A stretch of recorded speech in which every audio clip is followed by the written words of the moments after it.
Hello guys, আজকে 90 দিনের চ্যালেঞ্জের ডে 5। তো আমি ডেলিকার মতো চলে আসছি কাজে। তো এখানে একটা জিনিস দেখো, ড্রামটা তো এটা নিচে ফাটা ছিল। এখানে যদি জল ভরি 2 মিনিটও জল থাকে না। তো আমাদের তখন এই মশলা বানানোর সময়, এই মেশিনে মশলা বানানোর সময় জল দেওয়ার অসুবিধা হয়।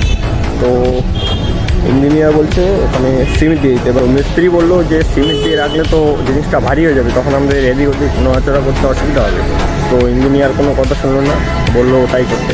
তো ইঞ্জিনিয়ার থেকে মিস্ত্রির আইকিউ লেভেলটা কত, এখানে তো প্লাস্টিক দিয়ে দিয়েছে চারপাশে, বললো চারপাশে প্লাস্টিক দিয়ে দিতে। দেখো যেখানে এই গোটা ড্রামটা জল ভরলে 2 মিনিটও থাকে না, এখন 1 ফোঁটাও জল বাড়ে না।